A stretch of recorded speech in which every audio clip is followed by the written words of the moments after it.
SEER Foundation for the Blind. You're watching one paper MCQ service exam preparation class from the platform of SEER Foundation for the Blind.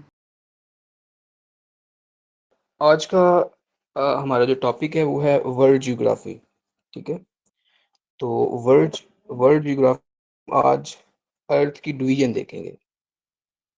ठीक है, तो अर्थ की जब हम बात करते हैं, सबसे पहले आपने ज़हन में एक चीज़ रखनी है। पेपर में क्वेश्चन पूछ लेता है कि अर्थ की जो शेप है हमारे पास वो क्या है। ठीक है, तो आपको पता होना चाहिए कि जिस तरह एक फुटबॉल बिल्कुल एक स्फेयर होता है, ये उस तरह से नहीं है, ये ओब्लेट स्फेरिकल है। तो ओब्लेट स्फेरिकल इस तरह से आप इसको समझ सकते हैं कि एग की शेप आपके जहन में होगी कि एक जो अंडा होता है उसकी क्या शेप होती है। ठीक है, तो बिल्कुल इसी तरह से आप उस शेप को अपने जहन में रखें, उस तरह की ही हमारी ज़मीन है। ठीक है, हमारी जो ज़मीन की शेप है, जो अर्थ की शेप है, वो ओब्लेट स्फेरिकल है। ठीक है, अब जो हमारी ज़मीन है वो दो हिस्सों में तकसीम किया हुआ है। ठीक है, आपको पता है कि एक हिस्सा जो है वो पानी पे मुश्तमिल है, और बेटे अपने माइक्स को म्यूट रखें। और दूसरा इसका जो हिस्सा है वो लैंड पे मुश्तमिल है, जिसको खुश्की बोलते हैं हम। ठीक है, एक लैंड मास है और दूसरा हमारे पास वाटर है। तो अब हम देखेंगे कि लैंड मास जो है वो कितने परसेंट है और वाटर कितने परसेंट है। तो जो लैंड मास है हमारे पास वो है 29%। ठीक है, और वाटर जो है वो 71% है। तो वाटर का जो 71% है उसमें से भी आगे 70% वाटर वो है जो सॉल्टी वाटर है, जैसे समुद्रों का जो पानी होता है, सीज और समुंदर जो हमारे ओशंस हैं बड़े बड़े, उनका जो पानी है वो साल्टी वाटर है। तो फ्रेश वाटर हमारे पास कितना हुआ? फ्रेश वाटर हमारे पास सिर्फ 1% है। ठीक है, 71% में 70% हमारे पास साल्टी है, और 1% जो है वो हमारे पास है फ्रेश वाटर, जो हम पीते हैं और दूसरा हम इस्तेमाल करते हैं। ठीक है, और जो 1% हमारे पास फ्रेश वाटर है उसका भी 97% जो है वो ग्लेशियर्स की फॉर्म में है, यानी कि एक फ्रीज हुआ हुआ पानी है। ठीक है, और 2.5% जो हमारे पास बचता है वो रिवर्स और लेक्स की शक्ल में आता है हमारे पास। तो ये थी हमारे पास पानी की डिवीजन, वाटर की डिवीजन। ठीक है, जब हम लैंड की डिवीजन की बात करते हैं 29%, तो उसमें हमारे पास 7 कॉन्टिनेंट्स हैं, 7 बर्रे आजम है। ठीक है, खुश्की के बड़े बड़े कित्ते जो हैं वो हमारे पास 7 हैं। वो नेम उनके आपको आने चाहिए। एशिया है, फिर अफ्रीका है, यूरोप है, नॉर्थ अमेरिका है, साउथ अमेरिका है, ओशिनिया है, एंड देन अंटार्कटिका है। तो ये हमारे पास थी हमारी अर्थ की डिवीजन। ठीक है, अब आप याद रखेंगे बाज़ का पेपर में क्वेश्चन वो पूछ लेता है कि आबादी के लिहाज से सबसे बड़ा कॉन्टिनेंट कौन सा है, या रकबे के लिहाज से एरिया वाइज सबसे बड़ा कॉन्टिनेंट कौन सा है, तो आप ये याद रखेंगे। ठीक है, तो पॉपुलेशन वाइज हम सबसे पहले देख लेते हैं। पॉपुलेशन वाइज हमारे पास सबसे बड़ा जो कॉन्टिनेंट है वो एशिया है। ठीक है, हमारा अपना कॉन्टिनेंट जो है एशिया कॉन्टिनेंट आबादी के लिहाज से सबसे बड़ा है पॉपुलेशन वाइज। दूसरे नंबर पे अफ्रीका आता है। बाज़ का पेपर में वो पहला नहीं पूछता, वो ऐसे पूछ लेता है कि second largest continent population wise आप बताएं, तो वो हमारे पास अफ्रीका है। ठीक है, उसके बाद हमारे पास यूरोप आता है, फिर नॉर्थ अमेरिका आता है, फिर साउथ अमेरिका आता है, उसके बाद ओशिनिया है, और फिर हमारे पास अंटार्कटिका है। लेकिन अंटार्कटिका के हवाले से आप याद रखिएगा वहाँ पे एज सच पॉपुलेशन नहीं है, जैसे हमारे एशिया में है या अफ्रीका में है या यूरोप में है। वहाँ इस तरह से पॉपुलेशन नहीं है। वहाँ चंद कुछ साइंटिस्ट हैं, कुछ हज़ार की तादाद में साइंटिस्ट हैं जो वहाँ पे अ, अपने जो है तजर्बात वगैरह करने के लिए वहाँ बैठे होते हैं। वहाँ पॉपुलेशन नहीं है। ठीक है, अब आप देखेंगे कि एरिया वाइज हमारे पास कॉन्टिनेंट्स की तरतीब क्या आती है। तो एरिया वाइज भी हमारे पास सबसे बड़ा कॉन्टिनेंट जो है वो एशिया ही है। ठीक है, दूसरे नंबर पे हमारे पास अगेन अफ्रीका आता है। ठीक है, तीसरे नंबर पे हमारे पास जो है वो नॉर्थ अमेरिका आता है। ठीक है, एरिया वाइज, और फोर्थ नंबर पे हमारे पास साउथ अमेरिका है। फिफ्थ नंबर पे हम जब बात करेंगे तो हमारे पास अंटार्कटिका आता है। ठीक है, हम एरिया वाइज बात कर रहे हैं। और सिक्स्थ नंबर पे हमारे पास यूरोप है, देन हमारे पास ओशिनिया है। ठीक है, तो ये हमने देखा है इसकी एरिया वाइज तरतीब। ठीक है। ये थे हमारे पास कॉन्टिनेंट्स। अब हम कुछ पोर्शंस का देखेंगे ओशन के बारे में, ठीक है। तो ओशंस के हवाले से जब हम देखते हैं तो हमारे पास 5 बड़े ओशंस हैं, ठीक है। हमारे पास कितने बड़े ओशंस हैं? 5। कौन कौन सा ओशन है जी? सबसे पहले हमारे पास आता है पैसिफिक ओशन, फिर हमारे पास आता है अटलांटिक ओशन, ठीक है। उसके बाद हमारे पास आता है इंडियन ओशन,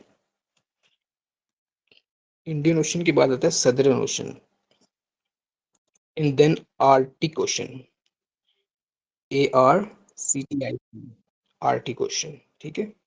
तो ये हमारे पास 5 ओशंस है। इसको आप इस तरह से भी याद रख सकते हैं, जैसे होता है ना पैसा, PAISA, इनकी तरतीब यही है। सबसे पहले पैसिफिक सबसे बड़ा ओशन है हमारे पास, P से आएगा। A सेकंड नंबर पे आता है अटलांटिक, I इंडियन ओशन को रिप्रेजेंट करेगा और ये तीसरे नंबर पे है, ठीक है। S जो है वो सदर्न ओशन को करेगा, वो फोर्थ नंबर पे है। और आर्कटिक जो है वो फिफ्थ पोजीशन पे है और वो A को रिप्रेजेंट करेगा, ठीक है। अब लफ्ज एक जो वर्ड है पैसा याद रखना है, तो आप पांचों समुद्रों को उनकी तरतीब के लिहाज से याद रख सकते हैं, ठीक है। तो सबसे पहले हम देखते हैं पैसिफिक के बारे में, कुछ थोड़ी सी डिटेल आपको बता देता हूँ, ठीक है। इसमें आपने 2-3 चीजें याद रखनी है। आप पैसिफिक का नाम याद रखेंगे और दूसरे नंबर पे आपने याद रखना है कि इसकी जो है सबसे डेप्थ डीपेस्ट पॉइंट कौन सा है पैसिफिक की, जब हम बात कर रहे हैं, ठीक है। और थर्ड नंबर पे कुछ इसके अंदर छोटे सीज आते हैं।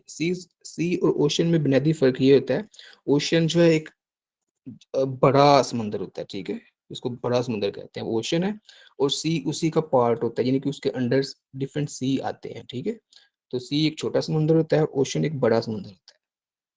तो इसमें मैं चंद सीज के भी नाम बताऊंगा, वो आपको पता होगा कि ये सीज किस ओशन बड़े समुंदर में आते हैं, ठीक है। पैसिफिक ओशन का जो डीपेस्ट पॉइंट है वो आप याद रखेंगे, पेपर में अक्सर उसने पूछा होता है, उसके नाम से पूछा होता है और उसकी डेप्थ पूछी होती है, ठीक है। तो पैसिफिक ओशन का जो सबसे डीपेस्ट पॉइंट है वो हमारे पास मारियाना ट्रेंच है। Mariana trench, MARIANA, Mariana trench, ठीक है। इसकी डेप्थ आप याद रखेंगे ये कितनी है, तो ये 11,900 मीटर डीप है समंदर के अंदर। 11,900 मीटर, तकरीबन आप कह लें कि ये 11,000 नहीं सॉरी, ये 10,900 मीटर है। 10,900 मीटर और तकरीबन 11 किलोमीटर बनता है ये, ठीक है। 10,900 मीटर है और तकरीबन 11 किलोमीटर ये बनेगा। इसको चैलेंजर डीप भी बोलते हैं, ठीक है, चैलेंजर डीप। और इसकी लोकेशन उसने एक दफ़ा पूछी थी, अमूमन पूछता नहीं है इस किस्म का, लेकिन आप याद रखेंगे ये फिलीपीन के पास है। पैसिफिक ओशन के अंदर ये फिलीपीन के पास है, ये जो हमारी मारियाना ट्रेंच या चैलेंजर डीप है, ठीक है। और कुछ सीज आप याद रखेंगे, जैसे फिलीपीन सी है, साउथ चाइना सी है, ईस्ट चाइना सी है, सी ऑफ जापान है, ठीक है, गल्फ ऑफ अलास्का है, या टेस्मन सी है, कोरल सी है। ये कुछ छोटे छोटे समुंदर हैं, सीज हैं। आप इनके नाम याद रखेंगे, ठीक है, कि ये कौन से बड़े समुंदर में आते हैं, ठीक है ना, ये कौन से एरिया में आते हैं। तो ये पैसिफिक ओशन के एरिया में आते हैं, ठीक है। और अच्छा, पेपर में एक क्वेश्चन एक इस तरह से भी आया था कि वर्ड पैसिफिक का क्या मतलब है, पैसिफिक ओशन में से पैसिफिक का क्या मतलब है, एक दफा ये उसने पूछ लिया था। तो पैसिफिक आपको पता है पीस से निकला है, ठीक है, पैसिफाई करना किसी को, ठीक है, किसी को शांत करना। तो ये पीसफुल, इसका मीनिंग है पीसफुल ओशन, ठीक है। यहाँ पे ज्यादा तूफान वगैरह नहीं आते जिस तरह से अटलांटिक में आते हैं, ठीक है। इस वजह से इसको पैसिफिक ओशन भी बोलते हैं, ये सबसे बड़ा है। दूसरे नंबर पे हमारे पास आता है अटलांटिक ओशन, ठीक है। अटलांटिक ओशन का डीपेस्ट पॉइंट आप याद रखेंगे, यह है प्योर्टो रिको trench, PUERTO, Puerto, RICO, Puerto रिको ट्रेंच है। इसकी डेप्थ आप याद रखेंगे 8,376 मीटर, यानी कि 8,376 मीटर, ठीक है, इसकी डेप्थ है। यानी कि तकरीबन आप कह लें कि 8 किलोमीटर से थोड़ी सी ज्यादा है इसकी डेप्थ है। और ये जनाब आपका जो है ना, क्योंकि अभी आपको डायरेक्शन का, इसकी लोकेशन का पता नहीं चलेगा, ये कैरिबियन सी के पास आता है, ठीक है। कैरिबियन सी जब अटलांटिक ओशन में है, और ये नॉर्थ अमेरिका जो है यूनाइटेड स्टेट्स से नीचे आता है, ठीक है। ये जब हम कंट्रीज को करेंगे ना लहदा से, तो तब आपको इनकी लोकेशन जो है हर चीज़ इंशाल्लाह फिंगरप्रिंट्स पे हो जाएगी, ठीक है। अभी आपको इनकी लोकेशंस वगैरह को नहीं समझ में आ रही, कोई मसला नहीं है, इंशाल्लाह ये आपको आ जाएगी आस्ता आस्ता। जैसे जैसे हम मजीद कंट्रीज को करेंगे ना, तो आपको इनकी लोकेशन का भी पता चल जाएगा। तो ये अटलांटिक ओशन के लिहाज से अपने सर आपकी वॉइस ब्रेक हो रही है। मेरी आवाज क्लियर नहीं आ रही आपको? नहीं सर, ठीक है, इनका अपना इशू है, आप कंटिन्यू रखें। ठीक है, हाँ बेटे, फिर आप रिकॉर्डिंग को देख लीजिएगा, ठीक है। बाकी बच्चों का इशू नहीं आ रहा। अच्छा, अटलांटिक ओशन के लिहाज से देखें ना, एक अल्लामा इकबाल का मशहूर शेर भी है कि दश्त तो दश्त सहरा भी न छोड़े हमने, बहर जुल्मात में दुरा दिए घोड़े हमने। तो बहर जुल्मात जो है ये भी अटलांटिक ओशन की तरफ इशारा करता है, ठीक है। इस अटलांटिक ओशन को ही बहर जुल्मात कहते हैं, ठीक है। तो फिर क्वेश्चन यहाँ पे ये भी आ सकता है कि कौन सा, ये किस सहाबी की तरफ या किस जनरल की तरफ इशारा है। तो दो तरह के वाक़यात हमें मिलते हैं। एक वाक़ये के मुताबिक हज़रत साद बिन अबी वक़ास ने अपना घोड़ा जो है समुंदर में डाल दिया था, और दूसरा ये है कि हज़रत उक़बा बिन नाफ़े एक इस्लामी जनरल थे, उन्होंने अपना घोड़ा जो है वो समंदर में डाल दिया था। तो यहाँ न जो है ना, बहर ज़ुल्मात की जब बात कर रहे हैं तो ये अटलांटिक ओशन को कहते हैं। तो आपको पता है हज़रत उक़बा बिन नाफ़े जो थे, उनको Alexander of the Islamic world भी कहते हैं। ये पेपर में क्वेश्चंस आ चुके हैं बेटे। तो अ, Alexander of the Islamic world भी कहते हैं। तो ये इन्होंने नॉर्थ अमेरिका को फ़तह किया, सॉरी नॉर्थ अफ्रीका को फ़तह किया था, जिसमें हमारे पास लीबिया का इलाका है, अल्जीरिया का इलाका है, या ट्यूनीसिया या मोरक्को का इलाका है ना, नॉर्थ अमेरिका के ये हिस्से हैं। तो इन्होंने इस इलाके को फ़तह किया था। तो अटलांटिक ओशन की जो हमारे पास लोकेशन है ना, वो ये अफ्रीका के वेस्ट में आ रही है। अफ्रीका के नॉर्थ में हमारे पास मेडिटेरेनियन सी है, जो कि अटलांटिक ओशन का पार्ट है। तो ये उस लोकेशन में आती है। समझाने का मतलब अभी सिर्फ ये है कि यहाँ पे अगर इस तरह से आ जाए ना, ये कौन से सहाबी हैं जिन्होंने अपना घोड़ा समुद्र में डाल दिया था, तो वो हज़रत उक़बा बिन नाफ़े हैं। हज़रत साद बिन अबी वक़ास जो है, उन्होंने पर्शिया को फ़तह किया था। तो पर्शिया के नज़दीक समुंदर कोई भी नहीं है, ठीक है। पर्शिया जो है ईरान है, सॉरी समुंदर तो है, लेकिन जो एम्पायर थी उसमें उस वक़्त इराक, बगदाद, ठीक है, ये सारे एरियाज़ शाम का एरिया आता था। तो यहाँ पे नहर फ़िरात और नहर दजला है। तो हज़रत साद बिन अबी वक़ास ने अपना घोड़ा ज़रूर डाला था, लेकिन वो इस दरिया में डाला था, ठीक है। जब आपको पता है नहावंत का मार्का हुआ था ना, उस दौर में, ये इस्लामिक स्टडीज़ में, इस्लामिक हिस्ट्री में हम करेंगे इनको, ठीक है। हज़रत उक़बा बिन नाफ़े वो पर्सनैलिटी हैं जिन्होंने अपना घोड़ा बहर ज़ुल्मात में डाल दिया था, ठीक है। यहाँ पे ये इसलिए क्लियर किया। अच्छा, फिर आपको पता है टाइटैनिक जो समुंदर में डूबी थी, आपने मशहूर ये सुना हुआ है, इसके ऊपर मूवीज़ भी काफ़ी बन चुकी हैं।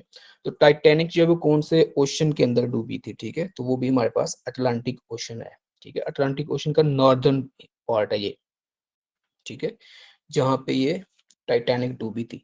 टाइटैनिक के लिहाज से पूछ सकते हैं कब डूबी थी, तो ये 15 अप्रैल यानी कि 15 अप्रैल 1912 की बात है। 15 अप्रैल 1912 को टाइटैनिक जो है वो अटलांटिक ओशन में डूब गई थी, ठीक है।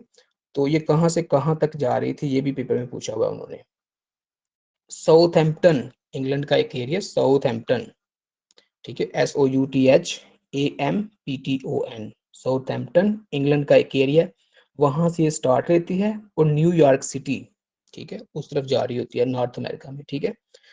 तो ये जी डूबी थी 15 अप्रैल 1912 को। अच्छा, अब आप देख लें कि इसके अंदर जो छोटे सीज हैं वो कौन कौन से आते हैं। सबके नाम याद रखना जरूरी नहीं है, जस्ट आपकी अंडरस्टैंडिंग के लिए है, ठीक है। कभी इस तरह का क्वेश्चन आया भी नहीं है पेपर में कि ये कौन सा सी जो है वो किस ओशन का पार्ट है। ये जस्ट आपकी अंडरस्टैंडिंग के लिए मैं आपको बता रहा हूँ, और क्योंकि इस तरह से आपको इन जो मैप है इसको समझने में, इसको रीड करने में थोड़ा इजी रहेगा, ठीक है। तो ये हम जब कंट्रीज को करेंगे फर्दर आपके लिए आसानी हो जाएगी। अभी हो सकता है आपके लिए थोड़ा डिफिकल्ट हो इन पानियों को समझना और ये कहाँ है, इनकी लोकेशन को देखना। तो एक सारगैसो सी है, ठीक है, ये भी अटलांटिक ओशन के अंदर है, सारगैसो सी, ठीक है।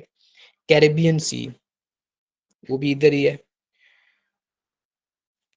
नॉर्थ अमेरिका के नॉर्थ अफ्रीका के ऊपर मेडिटेरेनियन सी, ठीक है, जो यूरोप से नीचे आता है, मेडिटेरेनियन सी। जहाँ से लोग अक्सर डंकी लगा के भी यूरोप जाने की कोशिश करते हैं, वो मेडिटेरेनियन सी है, वो भी अटलांटिक ओशन का ही पार्ट है। गल्फ ऑफ मैक्सिको, ठीक है, दुनिया की सबसे बड़ी गल्फ है, ठीक है, ये भी इधर अटलांटिक का ही पार्ट है, ठीक है। फिर बाल्टिक सी, सेल्टिक सी, ब्लैक सी, ठीक है, एड्रियाटिक सी, ये सी ऑफ उजू, ये तमाम के तमाम अटलांटिक ओशन में आते हैं। ये समुद्रों के नाम सॉरी, ये छोटे जो समुद्र हैं, सीज, इनके नाम याद ना भी रहे तो कोई ज़रूरी नहीं है, आपने जस्ट बड़े ओशन का नाम याद रखना है, इसका डीपेस्ट पॉइंट याद रखना है आपने, ठीक है। नेक्स्ट हमारे पास आता है इंडियन ओशन, ठीक है। इंडियन ओशन तीसरे नंबर पे है, और इसके जो डीपेस्ट पॉइंट है वो जावा ट्रेंच है। जावा ट्रेंच इंडोनेशिया का एक इलाका है जावा, ठीक है, उससे नीचे है ये जावा ट्रेंच। ये 7258 मीटर्स, ठीक है, यानी तकरीबन लगा लें 7 किलोमीटर इसकी डेप्थ है, ठीक है। हमारा जो अरेबियन सी है वो भी इंडियन ओशन का ही पार्ट है, ठीक है। उसके बाद हमारे पास जो रेड सी आता है वो भी इंडियन ओशन का ही पार्ट है। पर्शियन गल्फ, ये भी इंडियन ओशन में आती है, ठीक है। गल्फ ऑफ ओमान लगा लें, ठीक है। स्ट्रेट ऑफ मलाक्का, जो बड़ा फेमस ट्रेड का रूट है, वो भी इंडियन ओशन में ही आता है, ठीक है। और फोर्थ नंबर पे हमारे पास आता है जी सदर्न ओशन, ठीक है, इसको अंटार्कटिक ओशन भी बोलते हैं, सदर्न ओशन, अंटार्कटिक ओशन। तो इसकी जो डीपेस्ट पॉइंट है वो है फैक्टोरियन, फैक्टोरियन डीप है, FACTORIAN, फैक्टोरियन डीप। ये भी तकरीबन 7 किलोमीटर इसकी भी डेप्थ है, ठीक है। पेपर में जो अभी तक पूछी जा चुकी है वो जस्ट मारियाना ट्रेंच के बारे में पूछा जा चुका है, लेकिन पॉसिबल है वो इनके बारे में भी पूछ सकता है, जैसे हमने प्योर्टोरिको का नाम लिया या जावा ट्रेंच का नाम लिया है, तो इनके बारे में भी वो पूछ सकता है, ठीक है। अभी तक जो क्वेश्चन है वो जस्ट इसी मारियाना ट्रेंच के हवाले से आया है। अच्छा जी, फिफ्थ नंबर पे हमारे पास है आर्टिक ओशन। आर्टिक ओशन जो है सबसे छोटा समुंदर है, इसको नॉर्दर्न ओशन भी आप कह सकते हैं, ठीक है। आर्टिक ओशन, मोले होले, MOLLOYHOLE, ये इसकी डीपेस्ट पॉइंट है, ठीक है। ये तकरीबन 5 किलोमीटर इसकी डेप्थ है। सदर्न ओशन और नॉर्दर्न ओशन ज्यादा यहाँ पे बर्फ जमी रहती है, ठीक है। ये लगा लेंगे बर्फीले समंदर है, बर्फ वाले समंदर है, ठीक है। ग्रीनलैंड सी लगा लें, ठीक है। ब्यूफोर्ट सी या वाइट सी, ये इधर आर्टिक ओशन में आते हैं, इतने अहम नहीं है इसमें। तो ये हमने देखे हैं कि ओशंस, और आगे उसकी मजीद जो है डिस्ट्रीब्यूशन की वो आगे मजीद छोटे छोटे सीज में उसको डिवाइड किया हुआ है, और उनके में आ सकता है, वो हमने डिस्कस किया है, ठीक है। अब हमारा नेक्स्ट जो है वो है जी लैटिट्यूड और लॉन्गिट्यूड। इनके बारे में हम देखेंगे कि लैटिट्यूड क्या होता है और लॉन्गिट्यूड क्या होता है। लैटिट्यूड जो है वो एक हॉरिजॉन्टल लाइन होती है, इसको उर्दू में अर्ध वर्ल्ड भी बोलते हैं, ठीक है। हॉरिजॉन्टल को आपको पता है, आप खड़े हूँ, आपने बाजू फैलाए हुए हूँ, एक हैंड से दूसरे हैंड का सफर जो है वो हॉरिजॉन्टल होता है, ठीक है। और इसको जी लैटिट्यूड बोलते हैं। अब मैंने जैसे आपको बताया था कि अर्थ की शेप जो है वो अपने जहन में ले आए, जैसे एक मुर्गी का अंडा होता है ना, समझे कि आपके पास टेबल के ऊपर मुर्गी का अंडा आपके सामने पड़ा हुआ है, ठीक है। आपने उसको टेबल के ऊपर रखा हुआ है, उसके एक एंड से, या उसको आपने अपने नोटबुक के ऊपर उसको डिजाइन कर लिया है, ठीक है, एग को। उसके एक पॉइंट से लेके, वो उसको टेबल के ऊपर आपने इसको रखा हुआ है, एक पॉइंट से दूसरे पॉइंट तक जो है ना उसके बिल्कुल दरमियान में, ठीक है, उसके वेस्ट से लेके ईस्ट की तरफ एक हॉरिजॉन्टल लाइन आपने खींच लेनी है, ठीक है, बिल्कुल दरमियान में, एक कोने से लेके दूसरे कोने तक एक आपने लाइन ड्रॉ कर लिया, सीधी लाइन। ये जो लाइन आपने जिस पॉइंट से खींची है सीधी दरमियान में रख के, इसको बोलते हैं 0 डिग्री, ठीक है। ये जो लाइन ड्रा की है 0 डिग्री के ऊपर, इसको आपने नाम दे देना इक्वेटर का, ठीक है। 0 डिग्री के ऊपर आपने जो नाम लाइन ड्रा की है 0 डिग्री लैटिट्यूड के ऊपर, ये आपका इक्वेटर बन गया है, ठीक हो गया। अब आपने इसके, क्योंकि ये नीचे पड़ा हुआ है और आपने इसके हॉरिजॉन्टल लाइन खींची है, अब इसके नॉर्थ की जानब यानी कि इसके ऊपर आपने एक और छोटी सी लाइन हॉरिजॉन्टल ही ड्रा करनी है, ठीक है। और डिग्री उसकी रहेगी 23.5 डिग्री, ये 0 डिग्री पे था इक्वेटर, और 23.5 डिग्री पे एक और हॉरिजॉन्टल लाइन खींची है, वो इससे थोड़ी सी छोटी होगी, ठीक है। वो जो आपने शेप बनाई है अंडे की, उसमें आप बनाएंगे तो इससे थोड़ी सी वो छोटी होगी। इसके नॉर्थ की जानब आप बनाएंगे, नॉर्थ की पोजीशन का आपको पता है, आप खड़े हों तो आपका जो सारा है वो नॉर्थ की तरफ जाएगा, पाँव जो है वो साउथ की तरफ जाएंगे, ठीक है। वो आपको लोकेशन का उसका पता है। तो नॉर्थ की तरफ जो लाइन आपने 23.5 डिग्री पे खींची है, इसको आपने नाम दे देना ट्रॉपिक ऑफ कैंसर, ठीक हो गया। इसी तरह से इससे थोड़े डिग्री ऊपर एक और लाइन आप ड्रा करेंगे, उसकी डिग्री रहेगी 66.5, ठीक है। 66.5 डिग्री पे एक और हॉरिजॉन्टल लाइन आपने ड्रा कर दी है, उसको आर्टिक लाइन या आर्टिक सर्कल बोलेंगे, ठीक है। यहां तक हो गया। तो अब आपने जो इक्वेटर की लाइन ड्रा की है 0 डिग्री के ऊपर, उससे नीचे साउथ की जानब यानी कि उसके नीचे एक और लाइन ड्रा करेंगे 23.5 डिग्री के ऊपर। उस हॉरिजॉन्टल लाइन का नाम आपने रख देना Tropic of Capricorn, CAPPRICON, Tropic of Capricorn, ठीक है। और बिल्कुल सिमिलर इसी तरह से नीचे 66.5 डिग्री साउथ की जानब, नीचे की जानब एक और लाइन आप हॉरिजॉन्टल ड्रा कर देंगे, उसको अंटार्कटिक लाइन बोलेंगे या अंटार्कटिक सर्कल आप कह सकते हैं। यहां तक ये हॉरिजॉन्टल लाइन जो है आपने ड्रा कर ली है, ठीक है। और इनकी डिग्रीज भी मैंने मेंशन कर दी हैं। अच्छा, अब आपने जो इक्वेटर ड्रॉ किया था, ठीक है,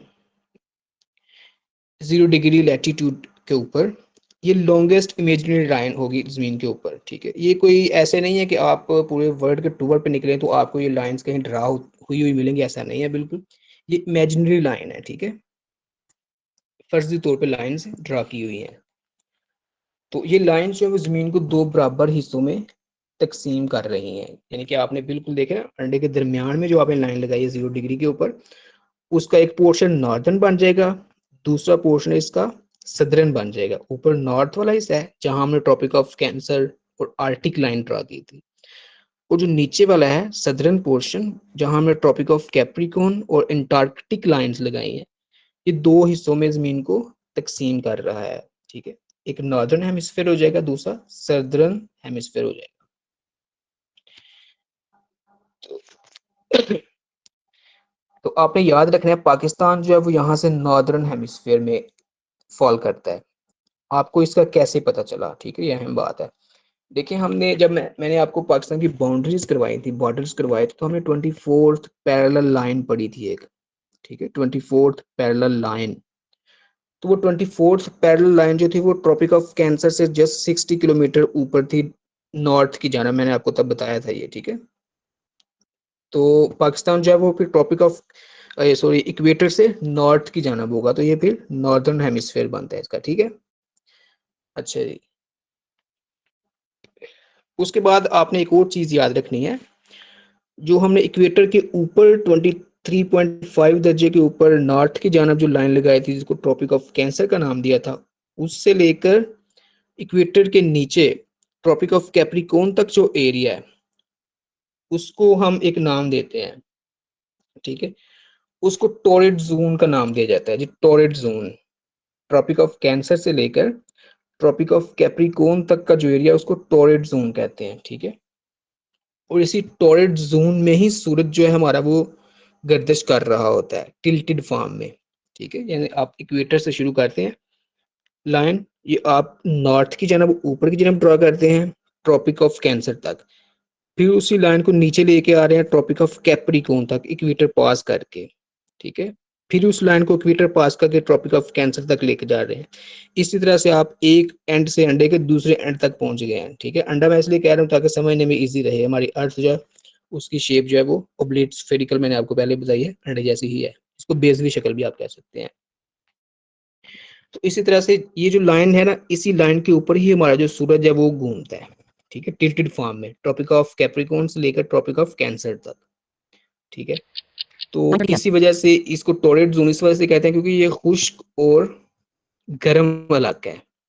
और यहाँ पे जो पॉपुलेशन फॉल करती है वो आपने अक्सर देखा होगा, काले लोग जो होते हैं वो इस जोन में ही ज्यादा पाए जाते हैं, ठीक है। गर्मी की वजह से और खुश्की की वजह से उनके कलर का जो उनका कम्प्लेक्शन है वो ब्लैक होता है, ठीक है। जैसे जैसे आप इक्वेटर से दूर चले जाएं, यानी आप ट्रॉपिक ऑफ कैंसर की तरफ चले जाएं, फिर आप आर्टिक लाइन की तरफ चले जाएं, तो गोरे लोग आना शुरू हो जाएंगे। उसी तरह से आप ट्रॉपिक ऑफ कैप्रिकॉर्न से नीचे चले जाएं तो गोरे लोग आना शुरू हो जाएंगे, ठीक है। इस स्पेसिफिक एरिया में लोग जो है ब्लैक होते हैं इसके टेम्परेचर की वजह से। तो अब ये है कि आप ने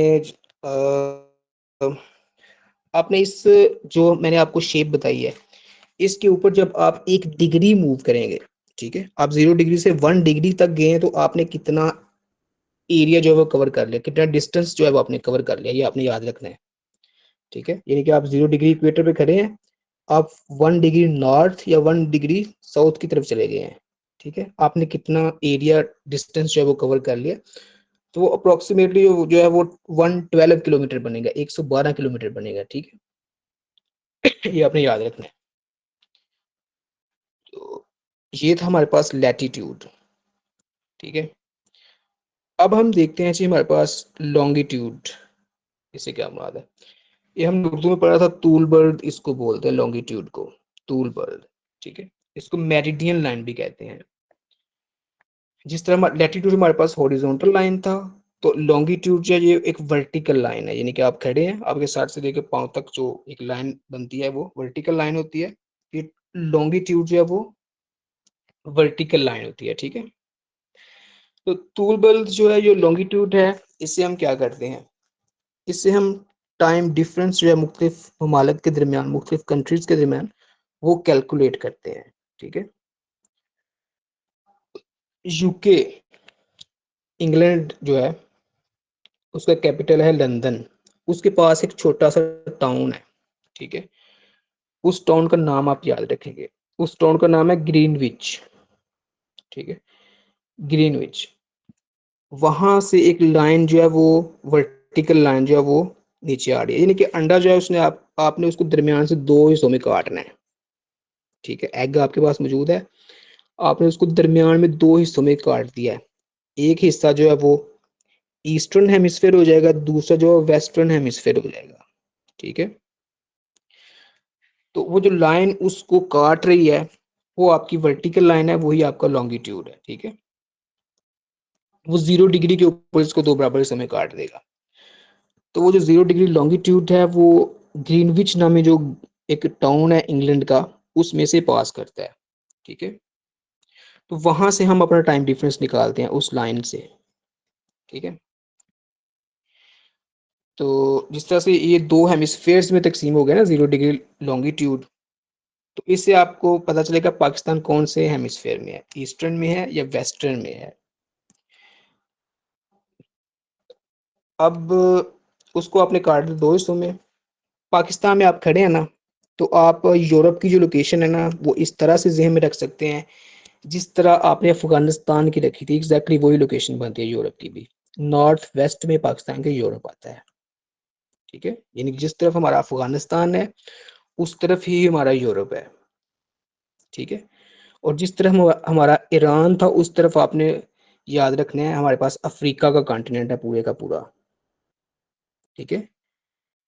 जिस तरफ हमारा ईरान था साउथ वेस्टर्न पोर्शन, उस तरफ हमारा अफगानिस्तान सॉरी अफ्रीका का कॉन्टिनेंट है। और जिस तरफ हमारा अफगानिस्तान था उस तरफ हमारा यूरोप का कॉन्टिनेंट है, ठीक है। तो यहाँ से हम मैं आपको इसलिए ये बता रहा हूँ क्योंकि आपने खुद डिसाइड करना है पाकिस्तान कौन से हेमिस्फेयर में फॉल कर रहा है। यहाँ से आपने वो एग्जैक्ट वो लोकेशन दी है, तो पाकिस्तान जो है वो यूके के ईस्ट में है, ठीक है, यूके के साउथ ईस्ट में पाकिस्तान आ रहा है, ठीक है। तो ये कौन सा हेमिस्फेयर बनेगा हमारे पास, ये हमारे पास ईस्टर्न हेमिस्फेयर बनेगा, ठीक है। पाकिस्तान जो है वो ईस्टर्न हेमिस्फेयर में है लॉन्गिट्यूड के। तो आपको पता है जमीन जो है वो अपने एक्सिस के गिर्द कितने घंटे में चक्कर लगाती है, यानी एक दिन के अंदर कितने घंटे होते हैं, 24 आवर्स होते हैं। यानी कि जमीन जो है वो रोटेट कर रही है अपने एक्सिस के गिर्द। एक्सिस होता है जमीन का एक सेंट्रल पॉइंट, ठीक है। एक जमीन है, ठीक है, एग है, उसका एक सेंट्रल पॉइंट है, वो उसके गिर्द ही घूमे जा रहा है, ठीक है, अपने सेंट्रल पॉइंट के गिर्द, तो उसे बोलते हैं रोटेशन, ठीक है। उस रोटेशन के लिए जो टाइम हमें लगता है वो 24 आवर्स का लगता है, ठीक है, 24 आवर्स, ठीक है। आपने आवर्स को अब मिनट्स में कन्वर्ट कर देना है। तो आवर्स को मिनट्स में कन्वर्ट करने के लिए आपने 24 को 60 से मल्टीप्लाई कर देना है। तो हमारे पास कितने मिनट्स आ जाएंगे, 1440 मिनट, यानी कि 1444 मिनट आ जाएंगे हमारे पास। और अर्थ का टोटल जो हमारे पास एंगल बनता है वो 360 बनता है, ठीक है। तो आपने इस जो मिनट्स को इसको 360 पे डिवाइड कर दिया, तो 1 डिग्री लॉन्गिट्यूड हमारे पास आएगा 4 मिनट्स, ठीक है। 1 डिग्री लॉन्गिट्यूड हमारे पास 4 मिनट्स आएगा, ठीक है। अब ये जो हमने 1 मिनट, यहीं आप रुकेंगे 1 मिनट, हमने जो लाइन ड्रा की थी बिल्कुल एग के दरमियान में, ठीक है, 0 डिग्री लॉन्गिट्यूड, इसी तरह से आपने 15-15 डिग्री के फासले पे लाइनें लगा देनी है। यानी कि पहले 15 डिग्री, उसके बाद फिर यानी कि उस नॉर्थ है, नॉर्थ से ईस्ट की तरफ भी और नॉर्थ से वेस्ट की तरफ भी, यानी कि दोनों हेमिस्फीयर्स में दरमियान से काट दिया। वर्टिकल लाइंस आपने लगानी है नॉर्थ से ईस्ट की तरफ। एक वर्टिकल लाइन आप लगाएंगे नीचे की तरफ, फिर दूसरी वर्टिकल लाइन 30 डिग्री पे लगाएंगे, तीसरी 45 डिग्री पे लगाएंगे, फोर्थ जो है वो आप 60 डिग्री पे लगाएंगे, फिफ्थ जो है वो 75 पे लगाएंगे। इसी तरह आपने 180 डिग्री तक आपने लाइनें लगा देनी है एक हेमिस्फीयर पे भी, और 180 डिग्री जो लाइन है वो दूसरे हेमिस्फीयर पे भी आपने लगा देनी है। वर्टिकल लाइंस आप लगा रहे हैं, ठीक है, और 15-15 डिग्री के फासले पे लगानी है आपने। तो अब आप दोबारा इधर आ जाएं, तो 1 डिग्री लॉन्गिट्यूड आपने जो है वो आप 4 मिनट्स में कवर करेंगे। यानी कि आप 4 मिनट्स वॉक कर रहे हैं तो आप 1 डिग्री लॉन्गिट्यूड का एरिया जो है वो कवर कर रहे हैं। और अगर आप 20 मिनट वॉक करते हैं तो आप 5 डिग्री लॉन्गिट्यूड का एरिया जो है वो कवर करेंगे। 4 को 5 से मल्टीप्लाई करें तो 20 आता है ना, इसी तरह से। और अगर आप 1 घंटा वॉक कर रहे हैं, ठीक है, आपने नॉर्थ से ईस्ट की तरफ या नॉर्थ से वेस्ट की तरफ 1 घंटा वॉक की है, ठीक है, 1 आवर आप चल रहे हैं, तो आपने जो डिग्री कवर किया है 1 घंटे के अंदर वो है 50 डिग्री, 15 डिग्री, ठीक है, 15 डिग्री आपने कवर करनी है। तो इस तरह से, क्योंकि ये क्वेश्चन पेपर में बेटा आ चुका है, इसलिए मैं इस पे थोड़ा सा ज्यादा आपको मतलब डीप में जाने की कोशिश कर रहा हूँ, ठीक है। तो अब मैं आपको पाकिस्तान की लोकेशन यहाँ से बताऊंगा, ठीक है, वो आपने याद रखनी है उसको। पाकिस्तान जो है वो तकरीबन 75 डिग्री के ऊपर फॉल कर रहा है नॉर्थ से ईस्ट की जानब, लॉन्गिट्यूड के ऊपर नॉर्थ से ईस्ट की जानब जो हमने 75 डिग्री की लाइन ड्रा की है, पाकिस्तान उधर फॉल कर रहा है। तो अब पाकिस्तान का टाइम डिफरेंस जो है वो यूके से कितना होगा, ठीक है, हमने ये कैलकुलेट करना है अब, ठीक है, क्योंकि पाकिस्तान से रिलेटेड ये पूछा जा चुका है, तो मैं इसलिए कहा कि ये आपको क्लियर करना जरूरी है, ठीक है। तो पाकिस्तान का टाइम जो है यूके से कितना घंटा आगे होगा, क्योंकि डेफिनेटली सूरज जो हमारे ईस्ट से निकलता है ना, तो वेस्ट की तरफ जा रहा है, तो ईस्ट से सूरज निकलेगा, तो इधर जो है वो टाइम यूके से पहले आएगा, ठीक है। यूके हमसे कितने घंटे पीछे है ये हमने कैलकुलेट करना है। तो पाकिस्तान 75 डिग्री के ऊपर है, तो ये कितने घंटे बनेंगे, ठीक है, कितने घंटे पाकिस्तान यूके से आगे है, आपने ये कैलकुलेट करना है। तो 75 को 4 से मल्टीप्लाई करें, कितने मिनट्स बनेंगे, हमारे पास बनेंगे 300 मिनट्स। तो 300 मिनट्स कितने होते हैं, 5 घंटे। पाकिस्तान का टाइम जो है वो यूके से 5 घंटे आगे है, ठीक है, ये इस तरह से आपने याद रखना है, ठीक है। तो उम्मीद करता हूँ कि ये आपको क्लियर हो गया होगा। अब नेक्स्ट हमारे पास है कि ये जो जीएमटी लाइन मैंने आपको बताई थी जो यूके से गुजर रही है, और नीचे की तरफ आ रही है वर्टिकल लाइन नॉर्थ से साउथ की जानब। ये लाइन जो इमेजिनरी लाइन है ये कब ड्रा की गई? ठीक है, ये 1884 में ड्रा की गई थी। ठीक है, ये पेपर में पूछा गया हुआ है कि कब ड्रा की गई GMT line, Greenwich meridian line जो है ये 1884 में ड्रा की गई। ठीक है, तो यहाँ तक अगर क्लियर है तो फिर हम आगे मूव करते हैं। जी बच्चों, यहाँ तक क्लियर है? इनके माइक्स काइंडली 1 मिनट के लिए अनम्यूट कीजिएगा।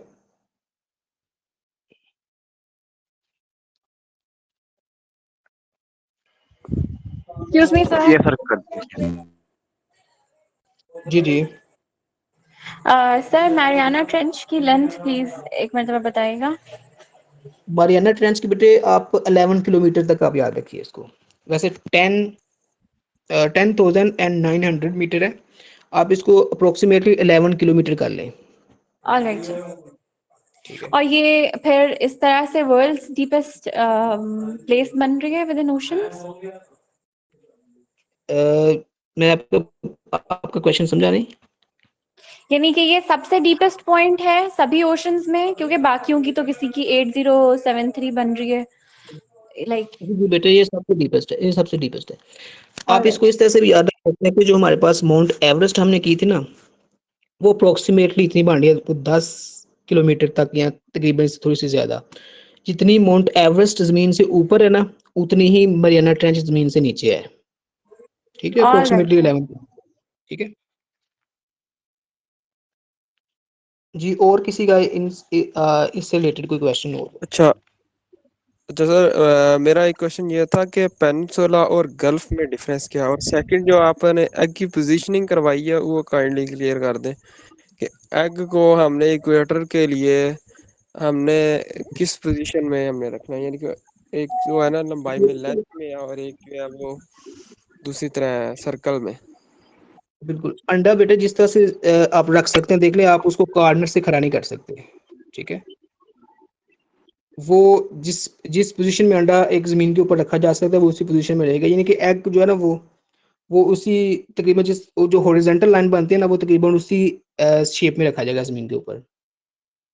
ठीक है, जो आप वहां पे आप जो हॉरिजॉन्टल लाइन खींचेंगे वो आपका इक्वेटर है, और उसी पोजीशन में ही आप जो वर्टिकल लाइन खींचेंगे ना, वो आपका लॉन्गिट्यूड है। पोजीशन चेंज नहीं करनी है आपने इसकी। Excuse me sir. जी जी, यू मीन के जिस पॉइंट पे जिस पोजीशन में एग की विड्थ कम होती है, अगर उस साइड पे हम left to right line draw कर रहे हैं तो that is going to be horizontal, और जहां लेंथ ज्यादा है वहां ऊपर से यानी लेंथ जो है वो कम ज्यादा है कि ऊपर से नीचे, तो ये वर्टिकल है। Is it true? नहीं नहीं बच्चे, इस तरह से नहीं। जहां लेंथ एग की ज्यादा होगी वो हॉरिजॉन्टल होगा ना अंडा। नहीं आप फिर एग की ये शेप आपको याद है ना?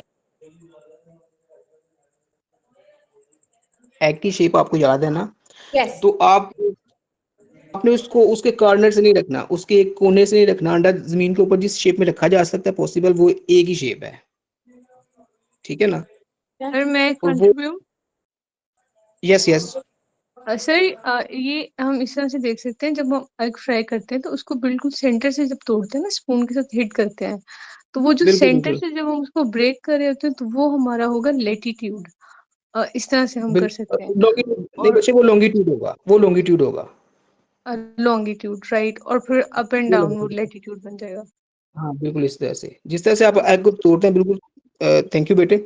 वो आपका जो है वो आपका लॉन्गिट्यूड होगा जहां से आप उसको ब्रेक करेंगे। ठीक है, वो वर्टिकल लाइन इसी से खींची जाएगी ना, वो उस तरह से उसको ब्रेक करेंगे, वो लॉन्गिट्यूड होगा। और दूसरी जो शेप उसकी है वो जो हॉरिजॉन्टल लाइन, हॉरिजॉन्टल वर्टिकल मेरे ख्याल से आपको कंफ्यूज कर रहा है, ये क्लियर नहीं है आपका?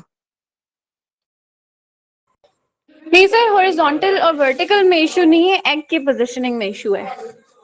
हाँ ठीक है, ठीक है, जिस तरह से इस स्टूडेंट ने बताया ना, बिल्कुल उसी तरह से जहां हम एग को ब्रेक करेंगे ना स्पून के साथ, वो जो ब्रेक करने का हमारा जिस जिस तरह से हम हिट करेंगे एग को, वो हमारी वर्टिकल लाइन होगी। ठीक है, और वो हमारा लॉन्गिट्यूड ऑलराइट होगा। सर। ठीक है जी, और कोई क्वेश्चन? सर मेरा क्वेश्चन है, जी तो सर बेसिकली अभी जो सबमर्सिबल ब्रेक हुई थी जिसकी इम्प्लोजन हुई थी टाइटन के लिए, जो टाइटैनिक को एक्सप्लोर करने गई हुई थी, सर क्या ये मारियाना ट्रेंच का इलाका था? नहीं नहीं बच्चे, मरीना ट्रेंच का नहीं था। टाइटन आपको पता है कि इसकी डेट भी आप याद रखिएगा, ये 18 जून 2023 का वाकया है, और ये उसका मलबा देखने के लिए गए थे शहजादा दाऊद और उसका बेटा था, ठीक है, सलीम उसके साथ था, ठीक है। ये मलबा देखने गए थे, और ये अटलांटिक ओशन में बेटे, अटलांटिक ओशन में ये, क्योंकि मैरियाना ट्रेंच है वो पैसिफिक ओशन में हमने पढ़ा ना, ठीक है। ओके तो सर। ये जो है, हाँ, और इसकी जो डेप्थ है ना, जहां तक ये पड़ी हुई है आपकी टाइटैनिक, ये ज्यादा डीप नहीं है, ये तकरीबन आप लगा लें कि 4 किलोमीटर तक नीचे पड़ी हुई है, ठीक है। और ये आप साउथहैम्पटन जो है ना, हमारा इंग्लैंड का एरिया साउथहैम्पटन, उससे तकरीबन 600 किलोमीटर समुद्र के अंदर है ये। तो ये अटलांटिक ओशन, इसको आपने याद रखना, ये पैसिफिक नहीं है। मारियाना ट्रेंच जो वो पैसिफिक से रिलेटेड होगी। क्लियर है? सी बता दें सर इस वाले से। क्या? जी जी बेटे, क्या पूछा आपने? सी बताना सी है? बता दे ये कहाँ पे पड़ी हुई है टाइट सी, समुंदर कहाँ पे ये पड़ी हुई है टाइटैनिक? ये बेटे नॉर्थ अटलांटिक ओशन है, स्पेसिफिक कोई सी नहीं है, नॉर्थ अटलांटिक ओशन है। जो अटलांटिक ओशन ना, उसके नॉर्दर्न पार्ट में है, जैसे आपने कहीं पहले पर वो भी। मारियाना ट्रेंच और ये हाँ हाँ, मारियाना ट्रेंच जो है वो पैसिफिक ओशन है, और ये जो है ना टाइटैनिक, ये अटलांटिक ओशन में है, ठीक है। सी होता है एक छोटा समुंदर, और ओशन होता है एक बड़ा समुंदर, ठीक है। आबादी के नजदीक छोटे छोटे समुंदर बने होते हैं। इस तरह से हमारे पास मेडिटेरेनियन है, अफ्रीका और एशिया के दरमियान में आ रहा है, छोटा समुंदर है, ठीक है, ये सी है। और ये अटलांटिक ओशन का पार्ट है, ठीक है। और जो टाइटैनिक पड़ी हुई है, अटलांटिक ओशन के मिड में कहीं पड़ी हुई है ऊपर, ठीक है। वहां कोई छोटा समुंदर नहीं है, बड़ा समुंदर है वो, नॉर्थ अटलांटिक ओशन, आप याद रखेंगे। क्लियर है बेटे? Excuse me sir sir. मेरा एक और क्वेश्चन भी था। जी जी, फिजा बोले। सर आपने जब कहा कि लॉन्गिट्यूड के लिए हमने 0 डिग्री पे बिल्कुल एक वो ग्रीनविच लाइन के पास एक इमेजिनरी लाइन ड्रॉ कर ली, उसके बाद हमने बिल्कुल 15-15 के डिस्टेंस पे मजीद लाइन ड्रॉ की है उसके लिए टाइम जोन्स के लिए। तो सर उन बिल्कुल। दोनों 15 के दरमियान का डिस्टेंस पता चल सकता है कितना होगा? 1 डिग्री से 15 डिग्री बेटे, जी जी। 1 डिग्री से 15 डिग्री जो है वो बेटे 1 घंटा बनता है, हमारे पास 60 मिनट बनते हैं। देखिए ना, हमने तो कहा था सर कि उसका 1 डिग्री। मतलब हम उसके आवर्स को ही देखेंगे बीच का डिस्टेंस, क्योंकि यूजुअली ये जो टाइम जोन्स बनाते हैं जैसे रशिया में 11 है, पाकिस्तान बिल्कुल में ऐसे एक ही है, तो वो उसका distance I just want to know. Distance उनका, जी जी। मैंने बेटे आपका क्वेश्चन पिक नहीं किया इसमें।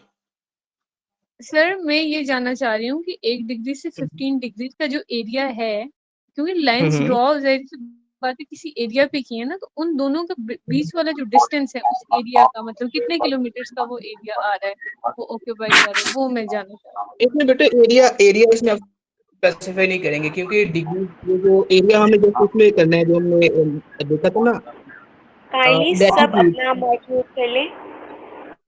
बेटे ये जो क्वेश्चन कर रहे हैं सिर्फ वही ऐसे ऑन रखें, बाकी जो बोले क्वेश्चन करना हो तो आप इसको अनम्यूट कीजिएगा। डिस्टेंस जो है वो आपने जस्ट जो हॉरिजॉन्टल लाइन है उधर देखना है, इधर हमने टाइम फ्रेम देखना है ना, तो इसमें आप डिस्टेंस नहीं हूँ। देखेंगे, ठीक।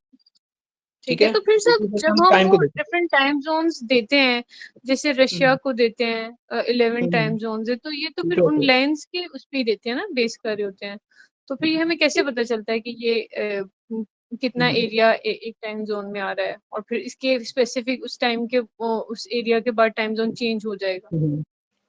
इसमें जिससे मैंने पहले कहा था ना कि हमने इमेजिनरी लाइंस ड्रा की हुई हैं, क्योंकि इसमें एरिया की बात करेंगे ना, तो जो हमने पहली शेप देखी थी जो हमारे पास लैटिट्यूड थी, उसमें हमारे पास एरिया जो लेंथ वाइज ज्यादा होता है हॉरिजॉन्टल में, ठीक है ना, जिससे अंडे की शेप होती है वहां लेंथ वाइज ज्यादा होता है, उसमें हम ठीक है। देखेंगे। लेकिन जब हम टाइम निकाल रहे होंगे ना, जी इसमें जी। हम उस लेंथ को नहीं देखेंगे। बिल्कुल ठीक बात है आपकी। जब हम रशिया की बात करते हैं तो इसमें 11 डिफरेंट टाइम जोन्स है, ठीक है। तो वो जी इमेजिनरी लाइंस हमने वर्टिकल ड्रा की हुई है, उसमें हमने डिस्टेंस नहीं देखा होगा, इतने डिस्टेंस के बाद हमने लगाना है, हमने सिर्फ डिग्रीज के बाद लाइन ड्रा की हुई है, ठीक है। ठीक है। यानी कि ठीक हमने है। पहली 0 और डिग्री, फिर सर उसके बाद फिर 15 मतलब डिग्री। जैसे रशिया बहुत बड़ा है ना, वैसे तो सर चाइना और इंडिया भी काफी बड़े हैं, तो उनमें फिर एक एक टाइम जोन ही क्यों है? नहीं ऐसे नहीं है। चाइना के अंदर आपके पास 1 2 3 4 तकरीबन 5 टाइम जोन चाइना के अंदर बन रहे हैं। इंडिया के अंदर हाँ भी तो आपके सर इंडिया दो के अंदर टाइम तो जोन बन रहे एक हैं। से इंडिया के दो अंदर भी हैं। 2 बन रहे ठीक। हैं। हाँ, एक 90 पे बन रहा है, वो सिक्किम का एरिया है, और दूसरा आपका ठीक है। जो हमारा 75 वाला है वो भी इनके अहमदपुर से गुजर रहा है, नीचे मुंबई से गुजर रहा है, फिर पुणे से गुजर रहा है, बंगलोर भी आ रहा है। तो इसके 2 टाइम जोन है इंडिया के हमारे पास। ठीक है सर, ठीक ठीक है, क्योंकि पाकिस्तान जो है ना, इसकी स्ट्रेटजिक डेप्थ आपको पता है बहुत थोड़ी है, एक लंबा सा छोटा सा मुल्क है, तो ये सिर्फ एक है। टाइम जोन पे आ रहा है। ठीक है, जी सर, और बाकी जब हम कहते हैं GMT+5 जो हमारा है, तो वो +5 का क्या मतलब है कि ये यूके से +5, मतलब आगे हाँ ये अहेड है, अहेड ऑफ, ठीक है, अहेड ऑफ यूके, यानी यूके से आगे है। ठीक है। हाँ ठीक है, ठीक, थैंक यू सर। जी बच्चे, और कोई क्वेश्चन? Excuse me sir. जी जी सर ये बरमूदा ट्रायंगल जो है, जी इसके जी बारे में अगर थोड़ा सा बता सकें, ये कहाँ पे आता है, कौन से ओशन में आता है, किस चलिए एरिया मैं में आपको आता है? बता देता हूँ, लेकिन ये क्योंकि ये हम जब फर्दर हम इनको ब्रेक डाउन करके एक एक को करेंगे, उसके अंदर ही जाना था। ये भी बेटे अटलांटिक ओशन के अंदर ही आता है। मैंने पोर्टो रिको जो आपको बताई थी ना, पोर्टो रिको जो डीपेस्ट इसकी ट्रेंच है हमारे पास अटलांटिक की, एक को ना वहां से ले लें, दूसरा हमारे पास आता है बरमूदा। बरमूदा एक एक जजीरा है अटलांटिक ओशन के अंदर, वहां से लेके वहां तक का एरिया, फिर मियामी बीच है, यूएसए का पार्ट है। ये एक त्रिकोण या एक ट्रायंगल बन रही है, इसको बरमूदा ट्रायंगल कहते हैं, और ये अटलांटिक ओशन के अंदर है। ठीक है, बरमूदा ट्रायंगल भी ओके अटलांटिक सर, ओशन में ही रहती है। Thank you sir. जी, और एक जो जीएमटी प्लस है, तो एक जीएमटी -5 भी होता है, जैसे यूएसए है ना, तो जैसे हम यहाँ पे फॉल कर रहे हैं 75 पे, तो यूएसए के अंदर भी एक लाइन है, वो 75, जैसे फिलाडेल्फिया कर ले, वाशिंगटन डीसी कर ले, या न्यूयॉर्क कर ले, तो इन एरियाज यानी कि उसके ईस्टर्न पोर्शन की तरफ जो लाइन ड्रा की गई है ना 75, और लाइन वो भी 75 है, तो वो -75 होगी जीएमटी से। ठीक है, यानी कि वो उससे 5 घंटे मजीद पीछे होगी यूके से, जैसे यूके हमसे 5 घंटे पीछे है, सर ईस्टर्न या वो उससे 5 वेस्टर्न, घंटे क्योंकि हम तो ईस्टर्न हेमिस्फीयर में ना। हाँ सॉरी सॉरी, मैं आपको ये बताना भूल गया, वो वेस्टर्न में है बेटे। ठीक है यस सर। जी, क्लियर है। ठीक है, और इसी लिहाज से हम पाकिस्तान का यूएसए से जब टाइम फ्रेम निकालेंगे, तो नॉर्थ से वेस्ट की तरफ आप जा रहे हैं। ठीक है, तो वो अगर बिलफर्ज पाकिस्तान में टाइम अभी 2 बजे है ना रात दिन के, तो वहाँ सुबह 4 बजे वहाँ सहरी हो रही होगी यूएसए में, इतना फर्क है उनका आपस में। सर अगर देखिए वो भी पेपर में कभी इस तरह 75 से है तो फिर पूछा है सुबह 4 क्यों, सुबह के 2 क्यों नहीं? बेटे, इसलिए कि अब यहाँ पे देखें, हमने ये इस पोर्शन में ना, उस पोर्शन में जाने के लिए आपको मजीद ईस्ट की तरफ आपको मजीद जाना पड़ेगा, मजीद ईस्ट की तरफ ही आप जा रहे हैं ना, तो फिर ये उसके दूसरी तरफ आप चले जाएंगे, उसकी दूसरी साइड से आप उधर चले जाएंगे, यानी कि यहाँ पे अगर दिन है तो वहां पे रात होगी, अगर वहां पे रात है यहाँ पे दिन होगा। बात पे किया आपने बेटे? सर वो तो ठीक है, लेकिन मैं ये पूछना चाह रही हूँ क्योंकि आपने कहा कि वो भी 75 पे है, बट वो वेस्ट की तरफ 75 है, ये ईस्ट की तरफ वो वैसे 75 है, ऐसे है ना? तो फिर ऐसे ही है। यहाँ पे जब 2 बज रहे हैं तो वहां पे 2 क्यों नहीं बज रहे हैं, वहां 4 क्यों बज रहे हैं? What is the basically logic हाँ बिटवीन द 2 आवर्स डिफरेंस? ठीक है, 2 आवर्स डिफरेंस इसलिए बेटे, ये देखें ये नॉर्थ से ईस्ट की तरफ है, लेकिन आपने यहाँ से नॉर्थ की ईस्ट की तरफ आके तो इसको आप आप ग्लोब अपने जहन में लेके आए, आपके पास टेबल पे ग्लोब पड़ा हुआ है। ठीक है, वो आपके सामने जो मैप लगा हुआ है ना, वो एशिया का मैप है।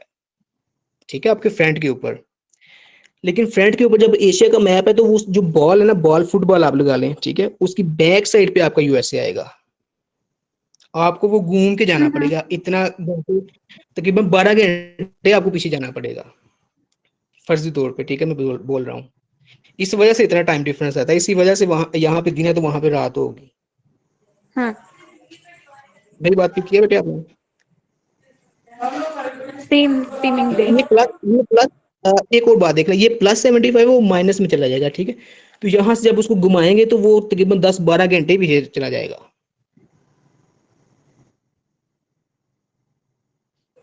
इस वजह से पाकिस्तान, ये जो पेपर में अक्सर क्वेश्चन आया हुआ है ना, वो यूके से रिलेटेड पूछा गया हुआ है। पाकिस्तान का अमेरिका से कभी नहीं पूछेगा, वो इतना डिफिकल्ट क्वेश्चन नहीं पूछेगा वो, जो कंफ्यूज करे बच्चों को। वो सिर्फ जो हमारे पास जो लाइन है ना, उस लाइन से रिलेटेड पूछेगा। हाँ, उस लाइन से पूछे ना अगर बिलफर्ज के वहां से नॉर्थ से वेस्ट की तरफ यूएस का कितना है, ठीक है, तो वो उससे 5 घंटे पीछे होगा, यानी कि यूके जो है वो यूएस से 5 घंटे आगे होगा, पाकिस्तान से कंपैरेटिवली वो नहीं पूछेगा। इज दैट क्लियर बेटे? वो Yeah. स्पेसिफिक पॉइंट से पूछेगा, वो स्पेसिफिक पॉइंट हमने जो लाइन ड्रा की है ना जीएमटी लाइन, उसी से पूछेगा, उससे कंपेयर करके पूछेगा। कंट्री टू कंट्री इसलिए नहीं कर सकता कि सब बच्चों को नहीं पता था कि कौन सी कंट्री किधर फॉल कर रही है, ठीक है ना। तो आपको उस लाइन का पता है कि वो लाइन किस किस कंट्री से गुजर रही है, ठीक है। अब हम जैसे देखते हैं वो यूके से गुजरती है, इस नीचे फ्रांस आता है, फिर स्पेन आता है। ये हम जब यूरोप करेंगे मैं आपको उस टाइम ये करवा दूंगा ये किस किस कंट्री में से गुजरती है। क्लियर है बेटे आपका ये वाला? ठीक हो गया सर, थैंक यू। ओके जी वैस। जी सर, ये बहीरा अरब इंडियन ओशन में ही आता है फिर, जो सी पाकिस्तान को लगता है? जी बिल्कुल, अरेबियन सी इंडियन ओशन में आता है। ठीक है सर। जी तो आपका क्वेश्चन था कोई? जी जी किसी का कोई क्वेश्चन हो रहा है तो आपका क्वेश्चन है, आपने हैंड रेज किया हुआ है।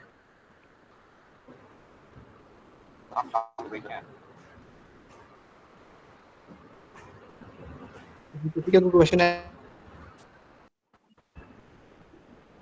बोलिए जवाब। अच्छा सर, फुरकान बात कर रहा हूँ, कंट्रीब्यूट करना। जी जी फुरकान बोले। हाँ सर, मैं थोड़ा सा कंट्रीब्यूट करना चाहूँगा बस। जी अभी जी फुरकान मैं बोले। सर्च कर रहा था तो एक लैटिट्यूड, हाँ हेलो, आवाज़ आ रही है मेरी? जी जी फुरकान आ रही है। आ रही है। अच्छा, मैं अभी सर्च कर रहा था तो उसमें एक लैटिट्यूड से दूसरे लैटिट्यूड तक, यानी 0 डिग्री से 15 डिग्री तक जो हमारा डिस्टेंस है वो आ रहा है 111 किलोमीटर, 69 माइल्स, ठीक है।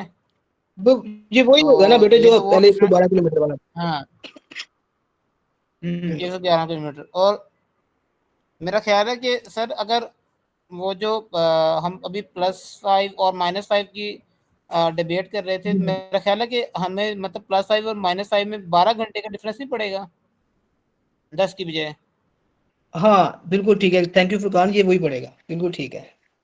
12 का ठीक है। पड़ेगा ना, तो वो यानी अगर हाँ यहाँ पे सुबह के 12 हैं तो वहाँ पे यानी अमेरिका में रात के 12 होंगे, ऐसा ही है। नहीं बेटे ये मैंने जो दिखा था ये अगर यहाँ पे 2 हैं रात के तो वहां दिन के 4 बजे होंगे, ये सारी टाइम हुआ होगा। लेकिन इसमें भी देखे ना यूएस से भी एक छोटा कंट्री नहीं है, क्योंकि अब उसके अंदर जो है ना 1 2 3 4 टाइम जोन यूएसए के पास में 4 भी नहीं बल्कि 6 है, क्योंकि अलास्का का पोर्शन लैदा है। तो 2 टाइम जोन वहां से गुजर रहे हैं और 4 टाइम जोन जो है वो इसके मेनलैंड से गुजर रहे हैं। तो यहाँ भी जो है ना तकरीबन 6-7 बन रहे हैं अगर हवाई को भी इंक्लूड कर लिया जाए, डिफरेंट टाइम जोन है। तो इसका जो इतना डिफरेंस रहेगा। 12 भी हो सकता है ठीक हो, क्योंकि इसके 6 डिफरेंट टाइम जोन है, तो आप पता नहीं वो उसने किस टाइम जोन के लिहाज से आपको बताया है, ठीक ठीक है है। ना। हाँ लेकिन ये ऐसा जितना डिफिकल्ट नहीं वो पूछेगा, वो उसको जो हमारी जीएमटी लाइन है उससे रिलेट करके भी पूछेगा अगर पूछेगा किसी का तो फेमस जो यूके का ही पूछेगा, पाकिस्तान का पूछ लेगा मैक्सिमम, और ये उसने 3-4 दफा पूछा है पाकिस्तान का। हर कंट्री का तो नहीं बच्चों को पता है कि किधर फॉल कर रही है, कितने एंगल पे है, कितनी डिग्री पे है, ठीक है ना। तो अब जस्ट यूके का याद रखिएगा, वो सब का हम याद रख भी नहीं सकते, क्योंकि कई कंट्रीज ऐसी हैं 3-3 4-4 टाइम जोन्स हैं, जैसे हमारे पास रशिया के 11 है, ठीक है ना। सर टाइम ओवर हो गया, आई थिंक मीटिंग अटेंड कर। सर जी जी सर ये जो सा टॉपिक है ना लॉन्गी और लैटिट्यूड, शायद मेरे सुनने में पहली दफा आ रहा है, तो इस दफा से इसलिए ना मैं थोड़ा सा कंफ्यूज हूँ कि ये लॉन्गी और लैटिट्यूड का मानी, इसकी तारीफ क्या है, इसका क्या मतलब क्या है, इसको किस तरह समझना है सर, जमीन को लेके कि ये वहां पे 2 बज रहे हैं और यहाँ पे 4 बज रहे हैं, इसका क्या है मतलब है सर, इसको किस तरह बेटे से यही समझना, थोड़ा सा इसको ब्रीफ कर। बेटे यही चीज हम देख रहे थे कि लॉन्गिट्यूड के लिहाज से हमने डिस्टेंस देखा था, सॉरी लैटिट्यूड के लिहाज से हमने डिस्टेंस देखा था, ठीक है। और लॉन्गिट्यूड के लिहाज से हमने देखा टाइम डिफरेंस किस तरह से हम कैलकुलेट करते हैं, ठीक है। तो इसको हमने पे रखा हुआ है, जिस तरह से उसको ब्रेक करते हैं उस तरह से हमने उसको बिल्कुल सेंटर में एक लाइन ड्रा की है, उसको हमने मेरिडियन या वर्टिकल लाइन है उसको लॉन्गिट्यूड बोल दिया, 0 डिग्री लॉन्गिट्यूड, ठीक है। और 0 डिग्री लॉन्गिट्यूड जो है वहां पे एक लाइन ड्रा की गई है, उसको हम जीएमटी लाइन बोलते हैं, ठीक है। वो बिल्कुल दरमियान से सेंटर से इसको 2 हिस्सों में ब्रेक कर रही है। तो हमने फिर 15 डिग्री के एंगल के ऊपर दोनों तरफ, यानी कि उस मेन जो लाइन है उसके दोनों तरफ, ईस्ट की तरफ भी और वेस्ट की तरफ भी लाइंस वर्टिकल ही ड्रा की हैं, ठीक है। तो हमने देखा जब हम 1 डिग्री मूव करते तो हम एक्चुअली 4 मिनट्स का डिस्टेंस, 4 मिनट्स जो है वो उसका हमने फासला तय किया, ठीक है। तो उस तरह से हम उसको देखते हैं, जब हमने 5 डिग्री का डिस्टेंस हम मूव कर रहे हैं ईस्ट या वेस्ट की तरफ, तो हम 20 मिनट्स जो है वो हमें टाइम 20 मिनट्स लग रहे हैं, ठीक है। इसी तरह से हम 15 डिग्री का जो डिस्टेंस है वो कवर कर रहे हैं तो हमें 1 घंटा लग रहा है, ठीक है ना, यानी कि 0 डिग्री से 15 डिग्री तक 1 घंटा। इसी तरह 30 तक 2, 45 तक 3, 60 तक 4 और 75 जहां हम कॉल कर रहे हैं 5 घंटे का फर्क बनेगा। तो ये बताया कि पाकिस्तान से जो यूके का टाइम डिफरेंस है हम उनसे 5 घंटे आगे हैं, जीएमटी प्लस है हमारा, यानी कि हम 5 घंटे यूके से आगे हैं। क्लियर हो गया बेटे? जी जी बिल्कुल ठीक है सर। वो जो सर लंदन का कोई एरिया आप टाउन का नाम ले रहे हैं, वो जो हो इमेजिनरी लाइन जिसको कहते हैं खींची हुई है, वो सर किसने खींची, क्यों खींची सर वो? ये बेटे जस्ट टाइम डिफरेंस निकालने के लिए एक इमेजिनरी लाइन खींची गई है, ठीक है। और ये 1884 आपने डेट याद रखनी है, तब ये खींची गई थी। 84 या 82 सर? 1884 आपने याद रखनी है।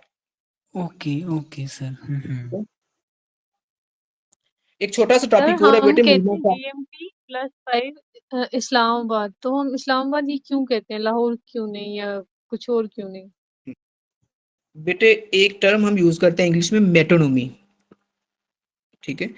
मेट्रोनोमी का मतलब होता है कि हम जब इस्लामाबाद की बात करेंगे तो हम पूरे पाकिस्तान को रिप्रेजेंट करेंगे, ठीक है। जैसे कहते हैं ना वाशिंगटन डीसी की तरफ से ये पैगाम आया, तो वाशिंगटन डीसी की तरफ से एक्चुअली यूएसए की तरफ से पैगाम आया है। या हम कहेंगे मॉस्को ने ये रद्द अमल दिया है, तो मॉस्को मीन्स हमने रशिया का रद्द अमल देखेंगे, ठीक है ना। अच्छा, तो मेरी बात कैपिटल को क्लियर मतलब है? मेंशन कर लो ना, स्पेसिफिक कंट्री की। हाँ, तो वो बेटे हम एक एक कंट्री जब करेंगे उसको हर चीज डिटेल से करेंगे। जैसे पाकिस्तान का इस्लामाबाद है, ठीक है ना, ठीक है। तो हम इस्लामाबाद की तरफ से ये पैगाम जारी हुआ है, यानी कि पाकिस्तान की तरफ से जारी हुआ है, ठीक है, इसलिए हम इस्लामाबाद करेंगे। जी बेटे क्लियर है ये? Yes sir. Thanks for watching. Sierra Foundation is committed to find employment and entrepreneurship opportunities through research and skill development for the people with blindness. For more details, visit our website blindseer.org, blindseer.org. Email us at contact@blindseer.org. WhatsApp us at 037053070085.